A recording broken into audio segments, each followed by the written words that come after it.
Krajský dopravný inšpektorát Krajského riaditeľstva policajného zboru v Nitre sa touto cestou obracia na širokú verejnosť v snahe pozitívne ovplyvniť vývoj dopravno-bezpečnostnej situácie v Nitrianskom kraji. A Nyitrai Kerületi Rendőrségi Testület kerületi közlekedésügyi felügyelősége felhívással fordul a lakossághoz, melynek célja pozitívan befolyásolni a Nyitrai kerület biztonságosabb közlekedését. V poslednom období bol zaznamenaný nepriaznivý vývoj dopravnej nehodovosti nemotorových účastníkov cestnej premávky. Ide o chodcov a cyklistov, ktorí patria k tej najohrozenejšej skupine účastníkov cestnej premávky.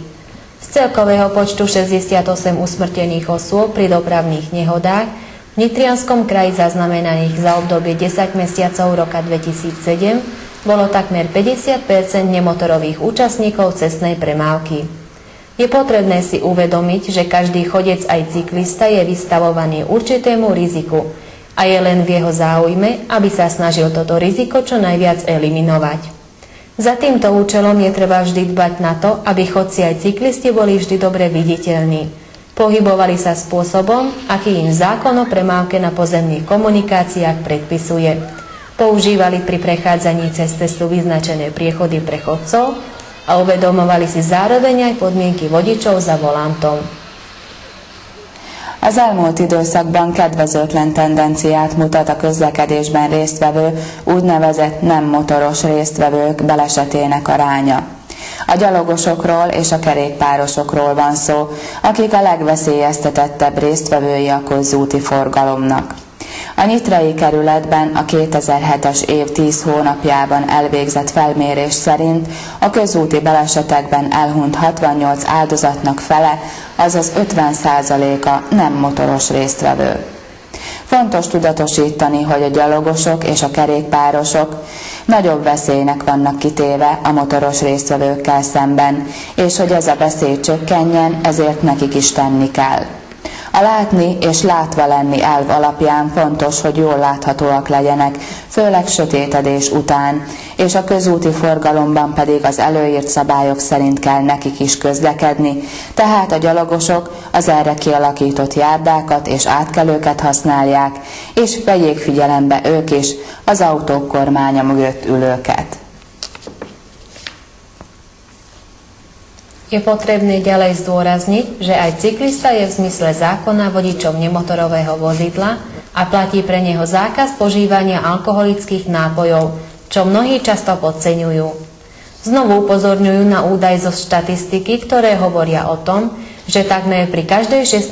nehode bol u účastníka nehody zistený alkohol.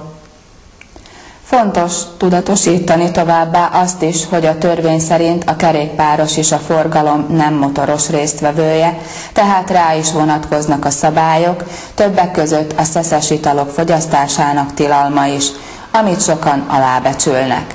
Minden 16. baleset az alkohol rovására írható.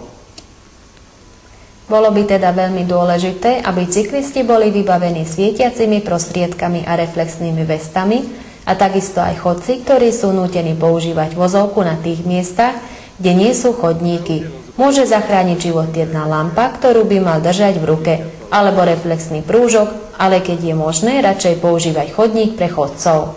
Je však treba poukázať aj na nepopulárnejšie a teda represívne pôsobenie hliadok, kedy bolo zistené vo viacerých prípadoch požívanie alkoholu cyklistami, čím sa títo dopúšťajú závažného priestupku.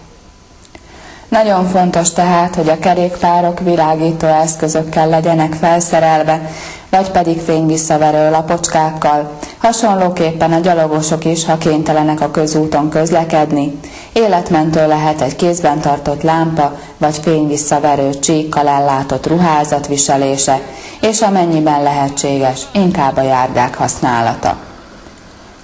A kerékpárosoknak még azt is tudatosítaniuk kell, hogyha alkohol befolyása alatt használják a kerékpárt, súlyos közlekedési kihágást követnek el.